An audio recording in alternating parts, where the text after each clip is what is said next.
and on we'll go.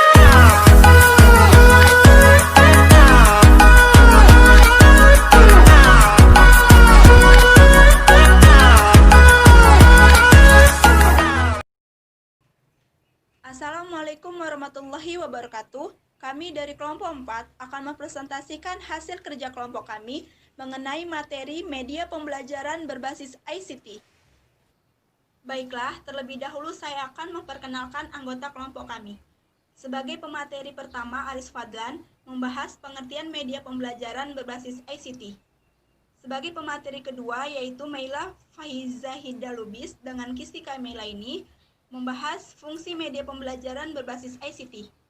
Sebagai pemateri ketiga, Nuroida Afriani dan RS Rabiatul Dinil Adawiyah membahas tahapan perkembangan media berbasis ICT.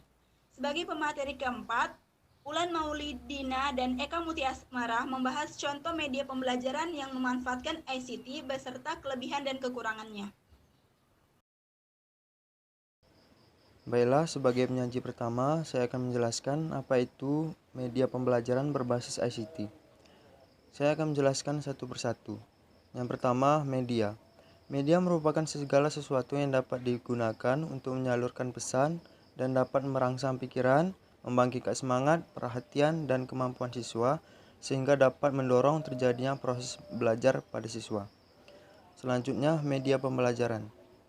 Media pembelajaran adalah media yang digunakan dalam pembelajaran, yaitu meliputi alat bantu guru dalam mengajar serta sarana pembawa pesan dari sumber belajar ke penerima pesan atau siswa. Kemudian yang terakhir, media pembelajaran berbasis ICT.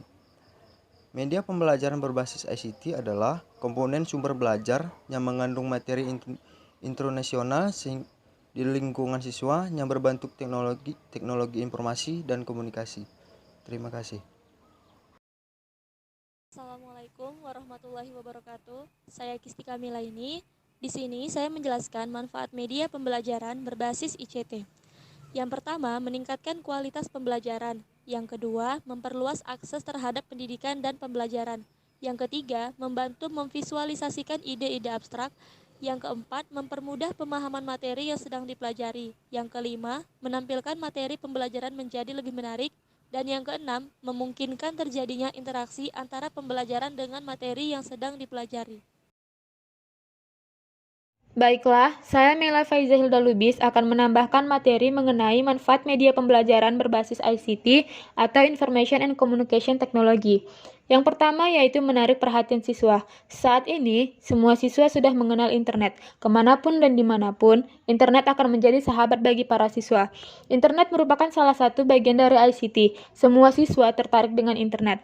Maka dari itu, pendidik dapat menjadikan internet sebagai salah satu media pembelajaran agar siswa tertarik. Yang kedua yaitu pembelajaran menjadi menyenangkan. Dalam proses belajar mengajar, terkadang siswa menjadi malas untuk belajar karena media pembelajaran yang digunakan itu sangat membosankan. Pendidik dapat menjadikan sosial media sebagai salah satu media pembelajaran agar pembelajaran menjadi menyenangkan sehingga siswa akan mudah memahami pembelajaran yang disampaikan oleh pendidik. Yang ketiga yaitu pembelajaran menjadi lebih mudah.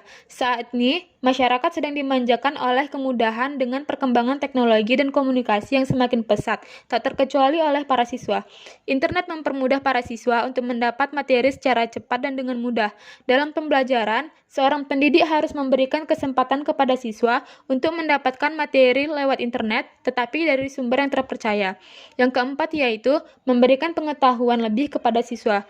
Peserta didik yang menggunakan internet sebagai salah satu media pembelajaran akan memiliki pengetahuan lebih, karena dengan internet, peserta didik dapat mengetahui apapun dan bertanya apapun tentang materi. Tetapi, pendidik harus tetap mendampingi dan meluruskan, karena tidak semua informasi atau pengetahuan yang didapat siswa adalah pengetahuan yang relevan, karena di internet ada beberapa blog yang memang menggunakan sumber tetapi tidak dicantumkan.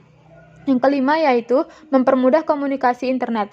Dalam hal ini, apabila seorang guru sedang ada kepentingan yang tidak dapat ditinggalkan, peserta didik dapat diberikan tugas dan mengirimnya ke blog atau sosial media masing-masing sehingga saat itu juga guru dapat memantau langsung siswa yang sudah mengerjakan tugas dan yang belum mengerjakan tugas. Terima kasih. Assalamualaikum warahmatullahi wabarakatuh. Nama saya Nuraida Friani. Di sini saya akan menjelaskan tahapan perkembangan media pembelajaran berbasis ICT. Berikut adalah tahapan di dalam mengolah dan menyajikan materi pembelajaran ke dalam media berbasis ICT. Pertama, kumpulkan sumber-sumber yang memuat materi sesuai topik-topik yang akan diajarkan berdasarkan kurikulum atau kompetensi yang ingin dicapai. Pemilihan sumber-sumber ini dapat mempertimbangkan isi, tingkat keterbacaan, dan integritas penulisnya. Sumber-sumber ini dapat berupa buku, majalah, jurnal, gambar, audio, video, atau sumber-sumber di internet. Kedua, buat rancangan struktur isi atau outline media dan urutan penyajian materi serta bentuk interaksi sesuai dengan alur pembelajaran yang diharapkan. Bentuk-bentuk interaksi yang dapat dipilih antara lain drill and practice, tutorial, permainan atau game, simulasi, eksplorasi, penemuan atau discovery, dan pemecahan masalah atau problem solving. Ketiga, pilih materi-materi yang sesuai dari sumber-sumber yang sudah terkumpul dan sajikan isi setiap topik secara singkat dengan bahasa yang sederhana dan komunikatif.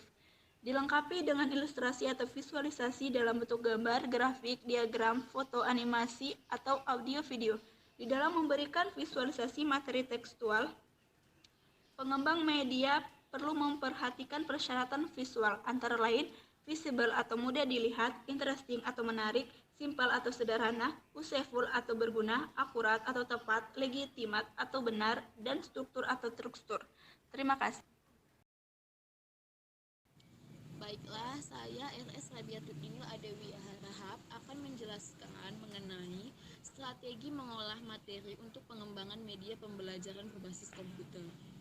Pembelajaran berbasis komputer tentunya akan banyak terfokus pada pemanfaatan media pembelajaran berbasis komputer. Penggunaan media pembelajaran berbasis komputer tidak semudah membayangkan telapak tangan. Dalam menggunakan media tersebut, harus memperhatikan beberapa teknik agar media yang dipergunakan itu dapat dimanfaatkan dengan maksimal.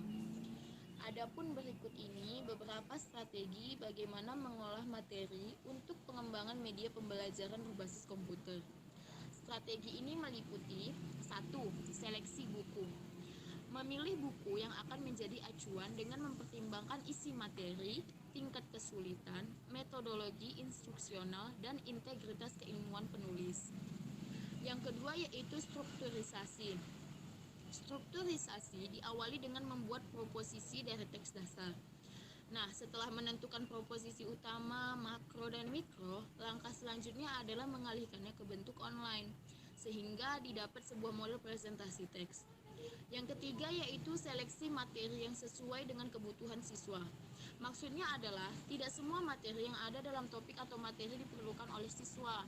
Oleh karena itu, dibutuhkan pemilihan kembali terhadap materi yang sesuai dengan tuntutan kurikulum.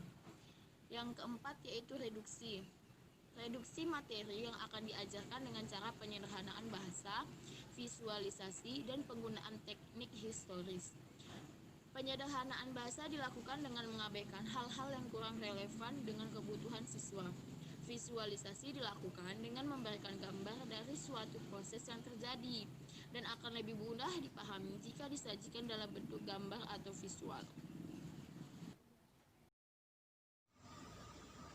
Baiklah, saya Wulan Maulidina Faturrahma akan melanjutkan pembahasan kami tentang pemanfaatan ICT dalam media pembelajaran.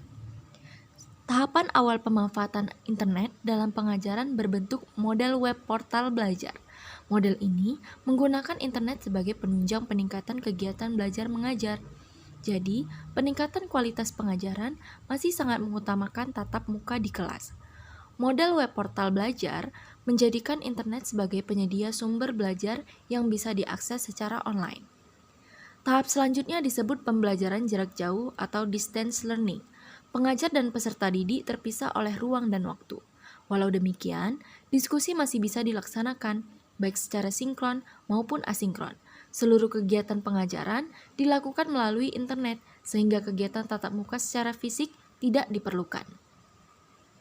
Selanjutnya kita akan membahas tentang aplikasi internet untuk media pembelajaran.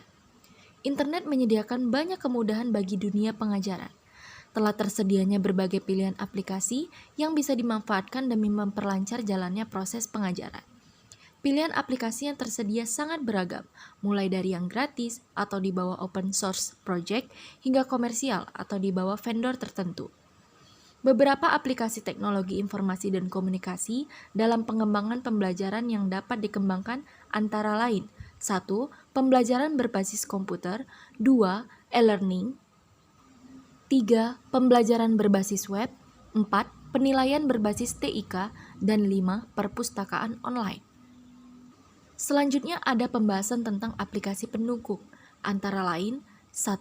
Digital Library, 2. Video on Demand, 3. Wikipedia, 4. Blog, dan 5. Mobile Learning.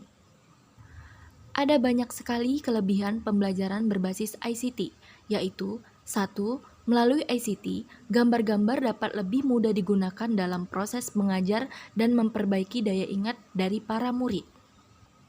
2. Melalui ICT, para pengajar dapat dengan mudah menjelaskan instruksi-instruksi yang rumit dan memastikan pemahaman dari para murid. 3. Melalui ICT, para pengajar dapat membuat kelas interaktif dan membuat proses belajar mengajar lebih menyenangkan, yang dapat memperbaiki tingkat kehadiran dan juga konsentrasi dari para peserta didik.